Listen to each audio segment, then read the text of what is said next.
Allen & Company wishes OOIDA and all members a safe, healthy, and joyous holiday season.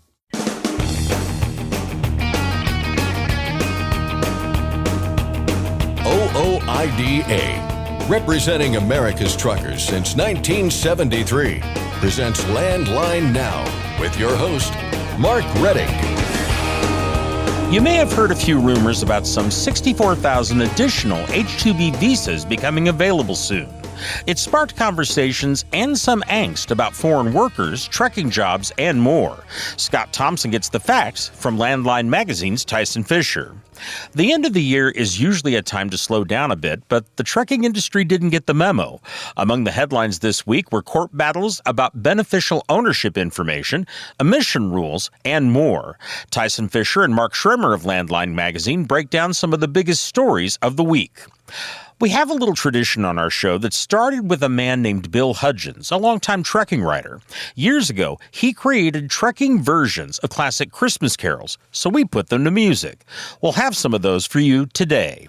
And finally, Marty Ellis has noticed a trend of sorts, trucks that find a main route blocked for one reason or another and take an ill-advised detour. Marty says, however, that bad signage is making it worse. I'll talk with the man who drives the spirit of the American trucker. And now, here's Scott Thompson. Thanks, Mark. We're going to clear up a bit of confusion now and possibly dispel some rumors you may have heard out there about a recent decision by the Department of Homeland Security to make some 64,000 additional H-2B visas available in the months to come. That news has sparked conversations about foreign workers and truck driving jobs and more. Here to clear up what we know is Tyson Fisher, Associate Editor of Landline Magazine. Tyson, thanks for joining us. Yeah, happy to be here. I want to make sure we take a couple swings at the false information that's out there, but to do that, we probably need to explain what an H-2B visa is. Again, a temporary visa for foreign workers that employers can utilize. Does that about sum it up? Pretty much, yeah. Temporary, non-agricultural work. A wide variety of industries take advantage of the program. Hospitality, tourism, landscaping, seafood processing, transportation. Mm-hmm. Basically, just as long as you show that there is a need for it, you have to go through several steps. Like you have to be able to show that you have tested the U.S. market before you can tip into the foreign market. So as long as you show that there is a need for it and it doesn't have an adverse effect on the American job landscape, you can apply for it. And we are here today talking about this. This news broke several days ago, but the chatter online, on social media, there's been some outlets reporting on this as well, creating some confusion, I think. Again, this is an additional 64 or 65,000 H-2B visas. This does not mean that there are going to be an additional 65,000 foreign truck drivers. That is not the case. Most of these visas are being used in some of the other industries that you talked about there. Yeah, it's exactly right. So, yeah, each fiscal year, Congress allocates or mandated to allocate 66,000. So this is nearly double what it is. So first, right off the bat, 20,000 of those additional 64,000 is for exclusively for nationals in Colombia, Costa Rica, Ecuador, El Salvador, and a few other Central American countries. It's got to go specifically to them. The remaining, like 44-some thousand, has to go to returning H-2B workers. So those who have received an H-2B visa within the last, I think, 3 fiscal years. But at any rate, but that can go to, again, any of those industries that I mentioned, not necessarily truck drivers. As a matter of fact, the industry that takes advantage of H-2B visas the most is the landscaping industry, which the last fiscal year, 2024, they received about a third of all H-2B visas. And like in the distant second was the hotel industry at 8%, and then services for buildings and dwellings at 7%. So pretty much nearly everyone other than the trucking industry takes advantage of this H-2B visa. And I crunched the numbers, and it shows that for like a fiscal year 2024, very few in the transportation industry received H-2B visas. In fact, when you look at the government data, it shows you how many H-2B visas were approved for transportation and material moving occupations. So that includes a wide range of occupations, not necessarily truck drivers. Right. So for fiscal year 2024, about a little bit more than 6,000 of those H-2B visas were approved out of like 170-something thousand. So we're talking about 3.5% of all 2024 H-2B visas were given to transportation and material moving occupations. Now, drill that down to what's this mean for the truckers? Well, we don't know that exactly, but what I can confidently say is it means very few were given to truck drivers. So according to the Bureau of Labor Statistics, about 40% of transportation and material moving workers are involved in some type of driving task. About 20% are heavy-duty truck drivers.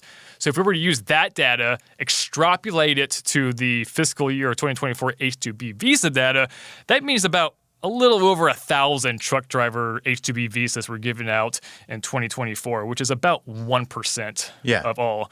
And that's assuming those were truck drivers, which is not a safe assumption at all. And moving forward, just to, carry this out to the months to come, 2025 and maybe beyond, there is no indication that anything is different. This is the exact same program, so we couldn't expect that the numbers are going to be similar, again, moving forward here.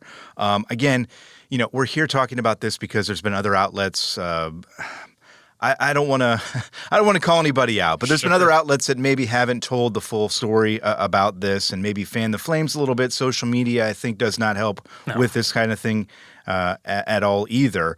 But some of the claims you've seen out there essentially are saying that these are trucking jobs, right? Let's make sure that we're dispelling some. What have you seen out there, I guess, is what I'm asking. Yeah, so, I think we've been seeing some of the same things. I have seen some posts on the internet that suggest that the 60-something thousand truck driver visas handed out. So these tens of thousands. So basically, the government is giving out tens of thousands of visas to foreign truck drivers. Not the case. Couldn't be further from the truth, as a matter of fact. As I just pointed out, all the data suggests or even shows us that the vast majority of these visas go to everyone but truck drivers. Again, maybe 1%, around that, very small percentage. And so I think that's the misconception, is that these visas are for truck drivers. They are not. They are for, again, a variety of industries, again, the vast majority of whom are nothing to do with transportation, let alone the trucking industry. So just kind of dispel any of those rumors that the current administration is having this surge of foreign truck drivers. That's not the case at all. Yeah, I mean, long story short here, when we look at this and we talk about this and do a little bit of diving into the issue, much ado about nothing for the most part. I mean, we're talking about a situation that has been a situation for a number of years, and it will continue to be that situation. A very, very small fraction of these visas are going to truck drivers. That is correct. And just to point out, additional H-2B visas have been the government's been doing that since at least 2017. Mm-hmm. This is nothing new. What is new is that there is the increase is maybe a little bit larger, but the idea that there's going to be more H-2B visas available, that's nothing new. It's been happening for at least 5, 6, 7 years. And so just more of the same. Things got a little out of control in this cycle, but again, most of it not going to truck drivers. There it is. I hope we cleared up some confusion out there for people. It gets confusing. The internet is confusing. It's easy to get worked up about things, but the facts matter, and I think we've laid them out here pretty well. Tyson, thanks to you for helping us do that. Thanks for having me. That was Tyson Fisher of Landline Magazine. I'm Scott Thompson, and Mark, back to you. Thanks, Scott. You should take time now to express your views on the broker transparency proposal to FMCSA by using the website fightingfortruckers.com. At that same website, you can find a guide to help you through the process. Again, that's at fightingfortruckers.com. Next, we'll hear the latest on beneficial ownership information, emission rules, and junk fees from Tyson Fisher and Mark Schrimmer of Landline Magazine. We'll be back in just a moment with more news and information. I'm Mark Rettig, and this is Landline Now. Thanks for listening. Be sure to like and subscribe. If you want more content, go to landline.media to get updated news, information, and archived editions of our show. Once again, that's landline.media. Penske owns and operates some of the best-maintained vehicles on the planet. Our used trucks come with a 5-year maintenance report and pre-sale inspection. So if you're in the market for a top-quality pre-owned truck, look no further. Search our inventory today at PenskeUsedTrucks.com. Capital Reman, the leader in remanufactured diesel engines and components, has partnered with OOIDA to offer exclusive member benefits. Visit CapitalReman.com today to support America's transportation industry and take advantage of your benefits. It's tested and proven. Burn 2.1% less fuel when you balance all wheel ends with Centromatic. Call 800-523-8473 to get the OOIDA discount. Welcome back to the show. This week before Christmas has been a busy one when it comes to trucking news. So we've flipped on whatever the equivalent of the bat signal is for Landline, and two Caped Crusaders rush to Studio A to help us break it all down. Mark Schirmer and Tyson Fisher, both of Landline Magazine. Gentlemen, good to see you. It's a very nice intro there. Thank you. Yeah, thank you. My cape is at the dry cleaners right now. We'll figure out how well you do who's Batman and who's Robin in this situation, all right. but that'll come later. Let's start with this beneficial ownership information business. We've been telling people pretty much since the beginning of this year about new reporting requirements for small businesses. That includes owner-operators. The deadline to file was January 1st, and I'm using the past tense there for a reason. But the players in this story decided to, I guess, throw it all up in the air over the final month of the year. Does that pretty much sum it up, Tyson? Where do we stand now? I mean, this is a giant mess, right? There's been so much confusion about this throughout the entire year. So let's add to that confusion, shall we? Let's do it. But it actually kind of takes away some of that confusion. So, there has been a couple of lawsuits challenging. This is part of the Corporate Transparency Act, is what the beneficial ownership information comes from. There's been at least 2 lawsuits challenging that. And so what happened was... So one of the lawsuits was filed by the National Small Business Association. So earlier this year, a federal court ruled that they are likely to succeed on their merits, and then ordered an injunction on the Corporate Transparency Act, but it applied only to that association members. There was confusion about that. But there was another lawsuit filed by a company called Texas Top Cop Shop, which is a store for police officers. It's exactly as it sounds like. They had a very similar lawsuit, and just a few weeks ago, a federal court also found that it will likely succeed on their claims, and that court ordered a nationwide injunction on beneficial ownership information reporting for everybody. And so that pretty much stopped the clock on that one. Which is where we stand right now. Which is where we stand right now. But the thing is, the federal government wasn't going to just let that go like that. So they filed 2 challenges to that injunction. So one at the district court level and one at the Court of Appeals level. And so recently, like just a few days ago, actually, the district court denied that bid to lift that injunction. However, there is still the appellate court emergency motion asking for the same thing. That is still pending right now. But my guess is that the Fifth Circuit will uphold the injunction. The Fifth Circuit is a very conservative, perhaps the most conservative circuit court in the country. This is a Texas district court that started the injunction. So basically, the bottom line here is this. You do not have to file beneficial ownership information reporting as of right now. This conversation. Yeah. But that could change at the drop of the hat. It probably will not, but it could. So, I just encourage you just to check landline.media, frequently, because we're keeping up on this. We're letting you know what's going on. But as of today, December 19th, and you don't have to file. You can still. I was going to say. Yeah. It might. I mean, if you haven't already, and if you are so inclined, it may not be the worst idea to just go ahead and file this in the event that, as you mentioned, in the last week or a couple days before, the injunction gets thrown out and this thing goes back in place. It puts people in a tough spot. I'm not saying that people need to, obviously, but if you're one of these people that kind of worries about these things, may not be the worst idea. Sure, and that's the thing. So yeah, if you're not against the idea of it, you just I would suggest just go ahead and file it. It takes like it takes like less than an hour to fill it out, from what I understand. It doesn't take that long.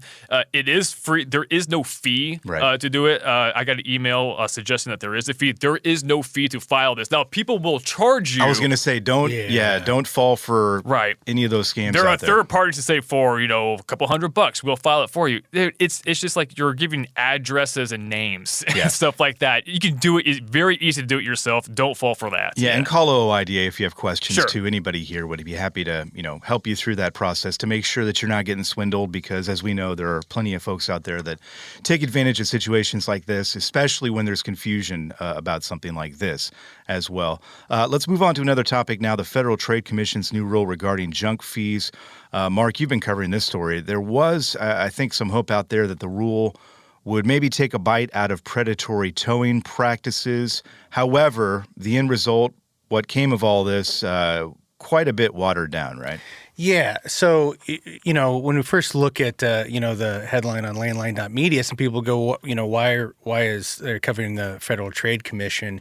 And, this is something that is probably of general interest to everyone. They're trying to tackle junk fees and, the whole idea of advertising that this, the price is $50 for this, and then you go in online and you check out, and it's all of a sudden $85. Yeah, exactly. And we've all, anybody who's bought concert tickets, hotels, different things, we've all seen it, and I think most people can get behind this.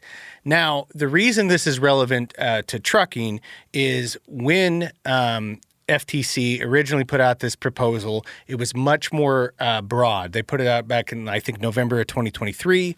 And FMCSA and the U.S. Department of Transportation kind of latched onto it at that time and said they knew, from complaints from OOIDA and others in the trucking industry about the bad actors in towing on these third-party tows that have really taken advantage of truck drivers, and these, there's no ability to negotiate prices, no ability to know what they're going to be charged beforehand, and, these inflated bills that we've seen that are just sometimes, we're talking tens, hundreds of thousands of dollars we've seen in some instances. And so that prompted some meetings over the summer. Department Transportation Secretary Pete Buttigieg was there, gave some good comments, was really hoping to use this FTC rulemaking as a way for them to tackle the problem. However, the rulemaking comes out, and like you said, it's watered down. It's much more limited in scope. And so it's only focusing on live event ticket prices. So like those concert prices, like, I'm going to go see Jerry Seinfeld and Jim Gaffigan here coming up. And it was the same situation. The tickets were like $40-some. And then you go to check out and, they were like 80 a piece. Yep. Is what I'm still going. They took me on that one, but they know what they're doing. Yeah. But now, so everybody would be happy about that. So, but it's limited to live event ticket sales and short-term lodging. So hotels, Airbnbs, vacations, those type of things. I reached out to FMCSA to see, how does this make you pivot as far as the going after predatory towing? Unfortunately, it was a very vague answer, the kind of the standard, where FMCSA, the focus is on safety, and we'll continue to explore different avenues, but there was really, not much to it. So it's still, I guess the door is open to see, how FMCSA, DOT, and with the administration change coming up in January, what they will do about predatory towing. So this doesn't solve the problem, but at least maybe the concert tickets will have a little more transparency there. Yeah, I think our listeners will benefit from this, but not with regard to predatory towing. It's going to be with tickets and hotels. I just booked a trip to New York City to go see a concert there. We should have waited a little bit for these fees to get away. Well, hey, now you know. Next time, the next trip to New York City will be maybe less expensive. Hopefully, I want to shift here to some new developments out of the Supreme Court. They'd been asked to step in and weigh in on California's advanced clean cars rule. They declined for a second time, I might add. Before we get into that, Tyson, can you remind everybody out there what this California rule does and what shape the pushback has taken in recent weeks and months? Yeah, so this lawsuit centers on advanced clean cars in California. So we're probably familiar with advanced clean trucks, which sets a certain manufacturers, their sales have to be, a certain percentage of their sales have to be zero-emission trucks. Advanced clean cars, it's just a passenger vehicle version of that. So very similar, just with passenger vehicles, not cars. Obviously, a lot of people are not too happy with that because it kind of establishes what they would call an electric vehicle mandate. Right. Been pushback, so there has been several federal lawsuit challenges to the advanced clean cars, specifically that the Environmental Protection Agency. So in order to pass these stricter regulations, California has to get a waiver from the EPA. So what these federal challenges are challenging is that waiver. So they're saying is that EPA does not have the statutory authority to grant the waiver for advanced clean cars. The issue is, so that was at the D.C. Circuit Court of Appeals, shut that lawsuit down. That was filed by oil companies, by the way. There was another lawsuit that was filed by a coalition of Republican states that was also shot down. Both petitioned to the Supreme Court, said, hey, hear this case. We don't think this should have been shot down. So what happened just very recently is the Supreme Court denied the states their petition. So that case is over. Okay. However, it did grant the petition from the oil companies, but on the issue of standing. So basically, the D.C. Circuit said, we're going to dismiss this case because you don't have standing to sue. You have no standing to sue, so we're not even going to decide on the merits of this case because you're not even allowed to sue in the first place. The oil companies went to the Supreme Court, said, I want you to rule on both the standing issue and the merits. The Supreme Court said, we're not going to rule on the merits, but we will rule on the issue of standing. So what that means is if the Supreme Court rules in favor of the oil companies, it's going to kick the case back to the D.C. Circuit Court of Appeals to rule on its merits. So the question is, what does this mean for the trucking industry? Right. Well, there are several challenges to advanced clean trucks, which is very similar. So what happens with this advanced clean cars rule can directly or indirectly affect the similar challenges to advanced clean trucks. So that's why we're closely watching this case. All connected. All connected. Yeah. In some way. And again, these deadlines, a lot of them are coming up here in the next few weeks. Right? Yeah. So, and obviously others down the road as well. But we'll keep an eye on that. You'll keep us updated. We appreciate that. Before we go, I want to make sure we talk about broker transparency. We've got this long-awaited broker transparency rulemaking and the push to get FMCSA acting on this and doing something about it has really been turned up a notch, Mark. Yeah, I mean, we've talked about it over and over. This is an issue that OOIDA and truckers have complained about for decades, the lack of broker transparency in the industry. This has been a push for 4 years. And right now, the door is open. Comments will be accepted through January 21st, 2025. And OOIDA is really trying to make the push, especially when you consider it's the holiday season, everybody's busy. It's real easy to forget about this and not get comments filed in time. But this is the chance for truck drivers to, let the agency know why this is so important and that this rule needs to go forward and be made into a final rule. The proposal isn't perfect, but it does strengthen broker transparency regulations. And OOIDA has made it easy. Fightingfortruckers.com. Go on there, submit your comments. It's as simple as that. There's about 1,500 comments filed so far. We need a lot more than that. OOIDA also is planning. They're going to have kind of a fireside chat January 8th. There will be more details on that to come. But we're really making this push to January 21st, 2025. And personally, what I always kind of put the standard at, speed limiter's got 15,000 comments. Yeah. That's the type of amount that I'm looking for. And 1,500 at this point in time with a month to go is, pretty impressive. But as you pointed out, with Christmas and there's a lot more opportunity here to make sure FMCSA understands what a problem this is. And again, I think this is a step in the right direction. I think we can all agree on that. We'll keep an eye on that. We'll continue to talk about this topic as well with Tyson Fisher and Mark Schirmer of Landline Magazine. We appreciate both of your times. Thanks for having me. Yeah, thanks, Scott. Landline Now is back right after this.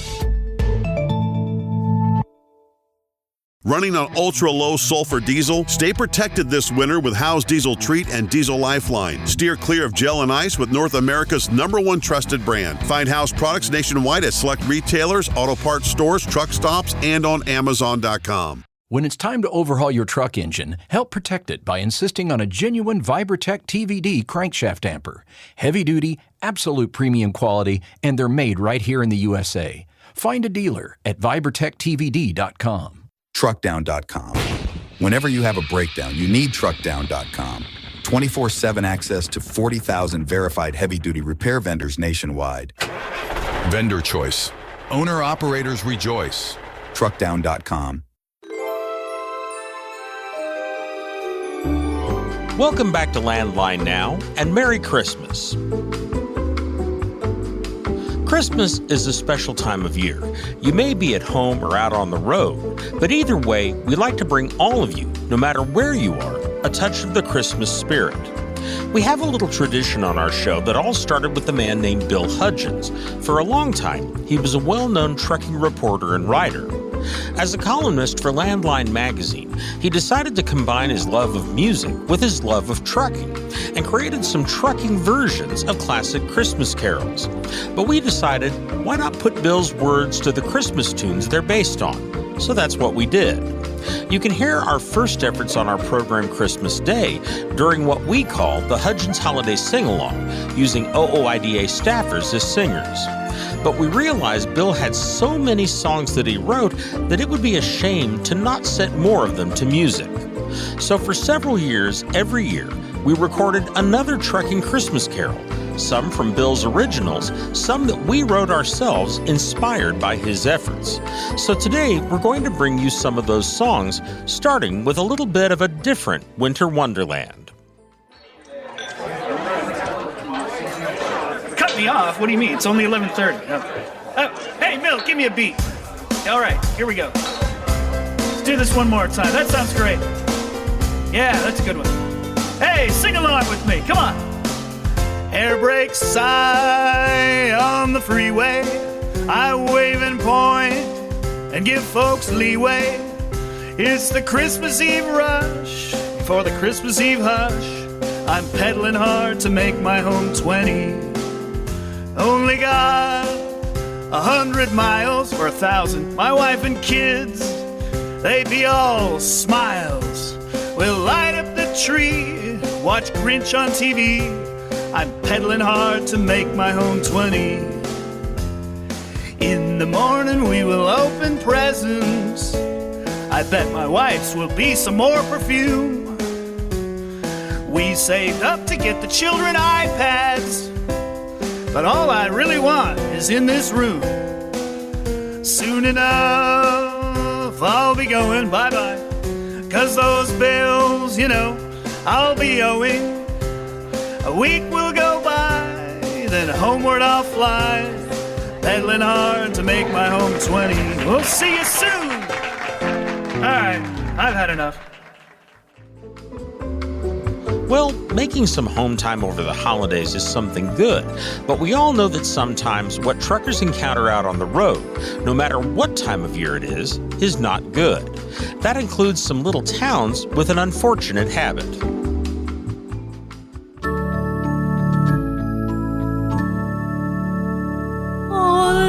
Town of speed trap fame, how low thy police lie.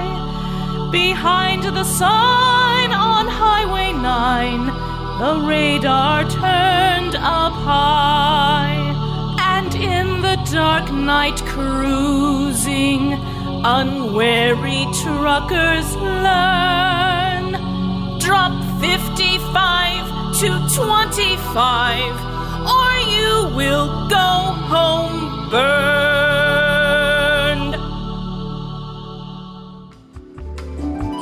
all been there, and most of us probably have tickets to prove it.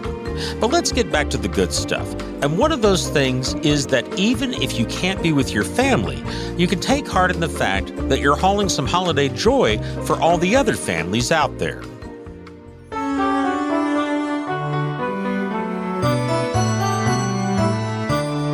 The truck it is a Kenworth with a big wreath on the front and some chicken lights for accent, and that's all the Christmas stuff. I'm hauling Christmas presents, and I hope I won't be late.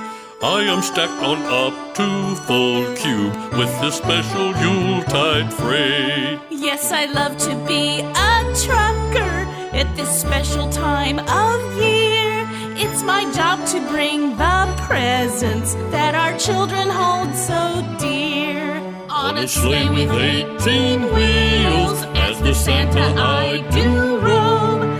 I just hope I'm done by Christmas, and this truck will take me home.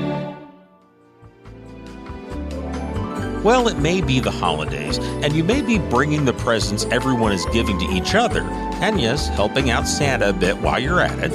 But Christmas or not, you still have to deal with some of those problems all truckers encounter out on the road all year.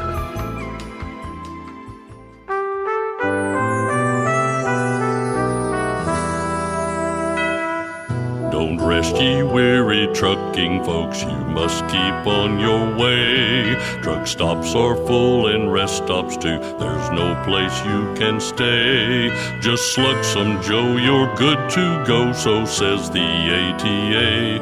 Oh, driving, it used to be a joy, it was a joy. Oh, driving, it used to be a joy. No room for you or your truck to on exit ramps today. The parking lot at Shippers Docks is no place you can stay. Try a Walmart parking lot, you will get towed away. Oh, driving, it used to be a joy, it was a joy. Oh, driving, it used to be a joy.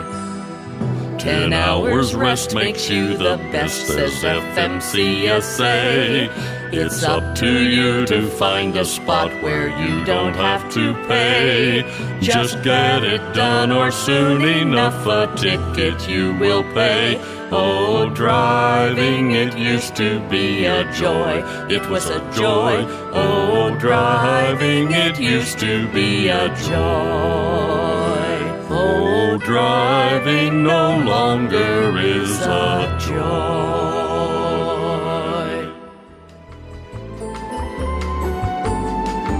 Back in the day, it was a little different. People in trucking were more of a community, and truckers had a sense of camaraderie. For those of us who remember the 1970s, and yes, we're still here, one of the aspects of that camaraderie was truckers who formed convoys along the road, running at night, keeping in touch by CB radio, and setting off a trucking craze along with the famous song and movie based on it. Yes, it's a little nostalgic, and we're probably looking back at it with some rose-colored glasses, but it was a very different time for trucking, and it is worth remembering.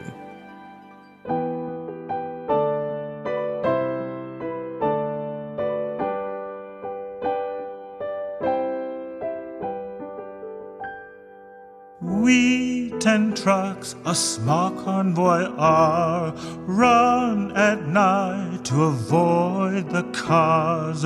Westward heading vans, flatbedding under the winter stars. Oh, there's a red light on the scene, hearing us on our CBs. Heard us gabbing, now they're nabbing our convoy near Abilene. Our convoy has grown quite a lot, dodging Smokey, it's worth a shot. Past a few big chicken coops, we hope we won't be caught. Oh, sirens wailing down the road. My logbook I sure must show.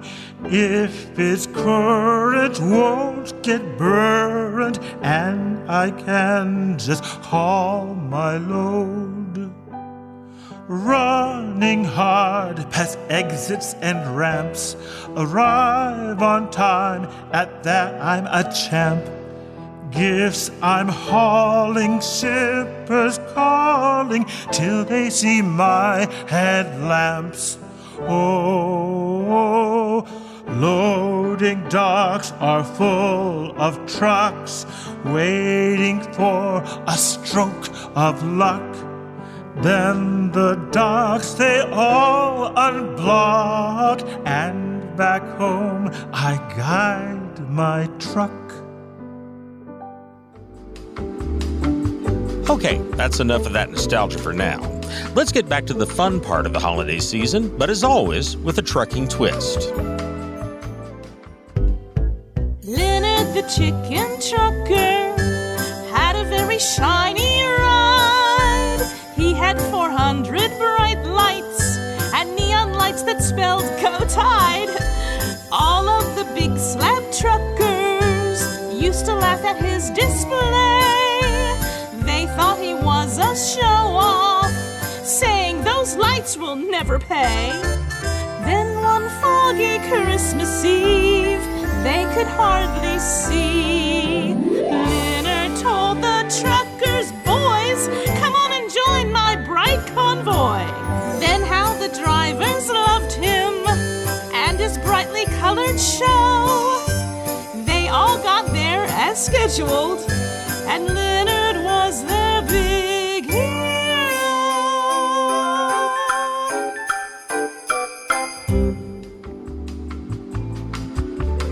Well, we're almost done with our little presentation.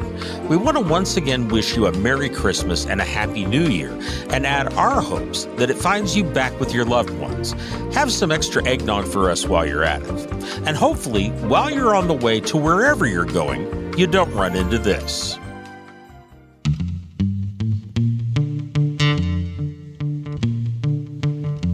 Crowded highways, busy highways, and I'm all out of hours, but I'm only a few miles from home. Christmas Eve night, roads are a fright, and it's starting to snow, and on each radio station you hear traffic jams, traffic jams, traffic jams, traffic jams. It's rush hour time in the city. Beep beep honk, beep beep honk, crash bang bonk, crash bang bonk. I should have come Christmas Day. All right, ladies and gentlemen out there on the highways tonight, delivering our goods, we're thinking about you. We hope you have the merriest of Christmases. And if you can't get home these holidays, I hope you're not stuck in traffic. Be safe, everybody, and let's bring it on home. Tons of brake lights and some cop lights brighten the highway scene as I try to get through Christmas traffic. Saw the cars crunch, it's a big rush and a tower's big day. And on each radio station you hear traffic jams, traffic jams, traffic jams, traffic jams. It's rush hour time in the city. Beep beep honk, beep beep honk, crash bang bonk, crash bang bonk. I should have come Christmas Day. I knew I should have waited. I knew I should have waited. I should have come Christmas Day. Merry Christmas, everybody. Yeah. Several trekking charities are out there that would appreciate any donations during the holidays. Here's a few. Truckers Christmas Group, which gathers money to help needy trekking families. You can donate at truckerschristmasgroup.org. And Meals for 18 Wheels provides hot food for truckers who are somewhere where food isn't available, especially at the holidays. You can help out at facebook.com/Meals for 18 Wheels. We'll be right back. I'm Mark Reddick, and this is Landline Now.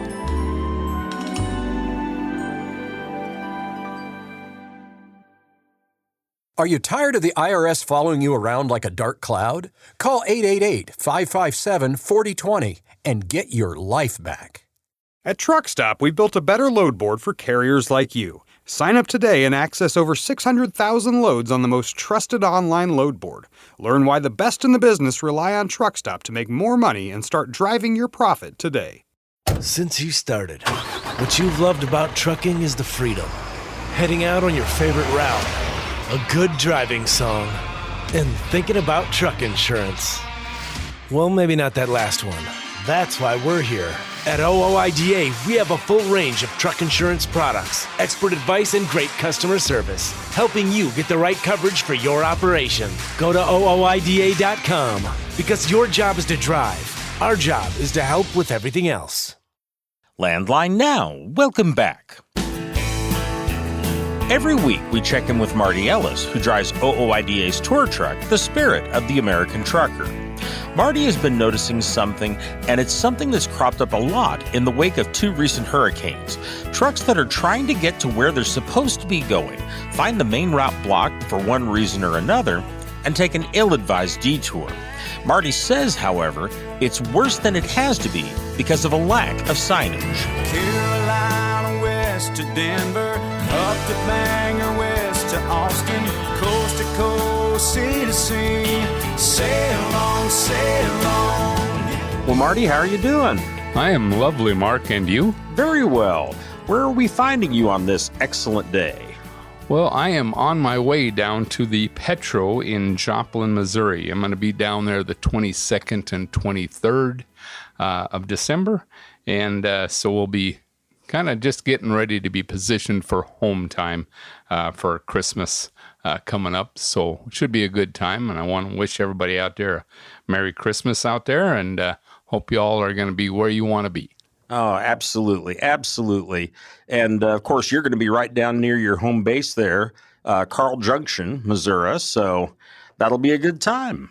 It really will. Yep, we'll be there with the family.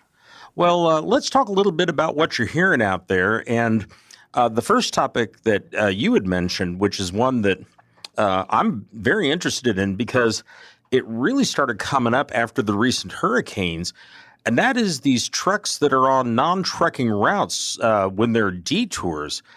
And, boy, we've heard a lot about that, haven't we? Yeah, it sounds like it's really been a mess down right around there, especially in North Carolina is some of the biggest issues, since they had to shut down I-40. I put on my notes, you can't trust GPS, and you really can't. Even the truck ones, especially when there's detours like that, they will put you on roads that, you're not necessarily supposed to bring a truck and trailer. And some of the locations don't do a good job of signage, and you would think that during the times where you have something like the hurricanes and they shut down a major artery, they would do a lot better with signage, with the signs they can put out there that they can program, what to say. Because so many times I've seen a lot of stories, seen a lot of videos of trucks getting stuck on roads that they really shouldn't be on. And later on you hear, the GPS, said to go that way.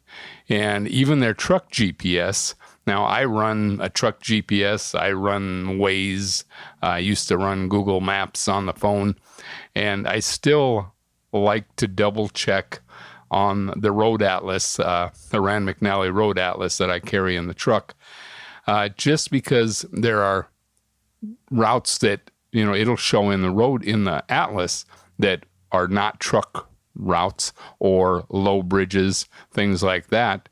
And where you really don't get some of that information on some of the truck GPSs, definitely not on most of the regular, like Google Maps and Waze, and those are for cars, and it doesn't give you all the information. And I've been in those situations where you're looking, and it says to turn here, but you're looking at that road and saying, yeah, I don't think so. I'm going to try to go on a little further before I make that turn. But that doesn't always help you, because you always think, well, there's got to be somewhere I can turn around up here. In some of those hills, especially in North Carolina, there is not that place for you to turn around. Or if it is, you may not see it in time to make it. And boy, you can get yourself in trouble. And, and I always encourage people, just stop before it gets too bad. It's one thing having to call law enforcement out. Hey, 10 to 1, you're probably going to get a ticket if you're on a road that you shouldn't be on.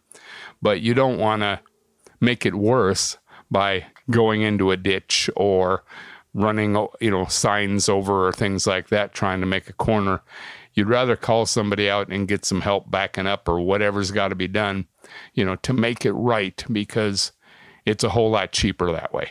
Yeah, it's going to be quite a mess, and you really do have to take precautions.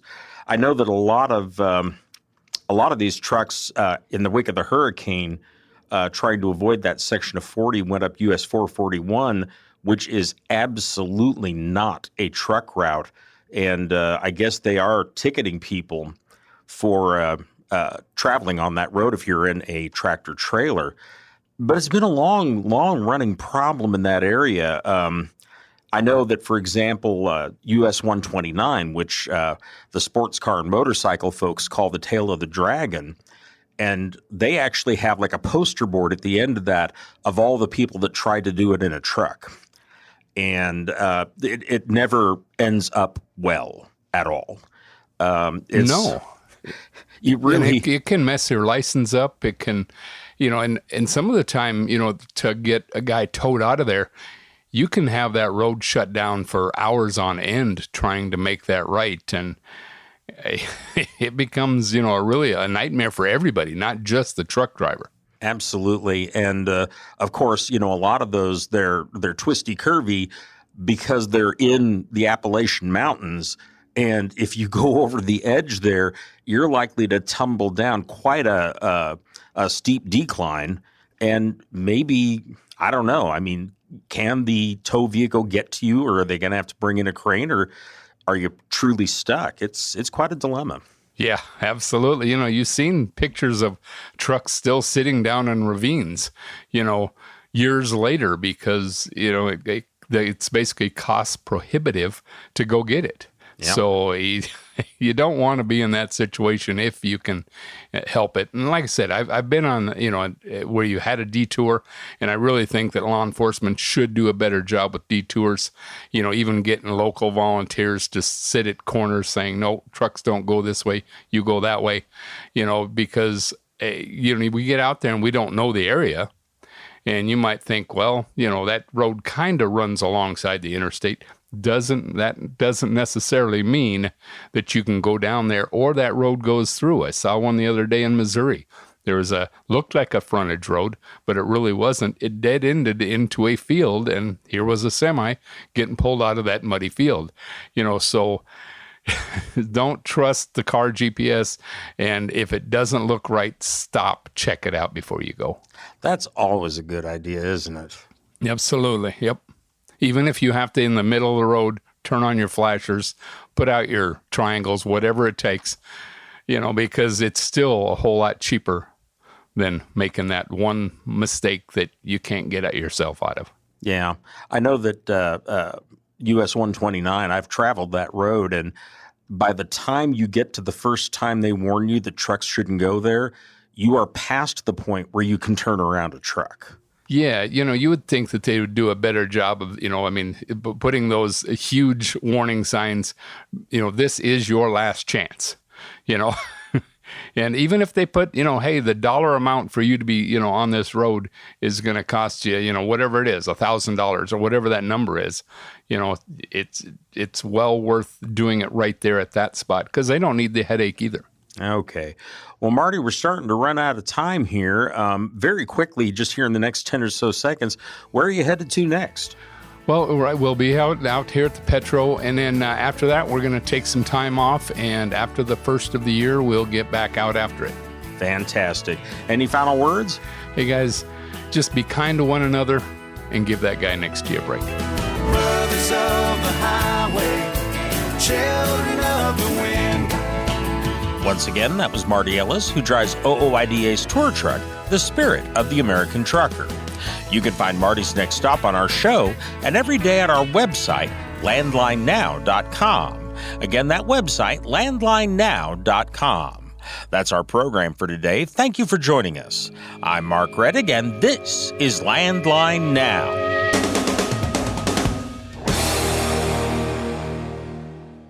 Thanks for listening. Be sure to like and subscribe. If you want more content, go to landline.media to get updated news, information, and archived editions of our show. Once again, that's landline.media. I'm a dad. A son. A husband. Wife. I'm a writer. Photographer. I farm.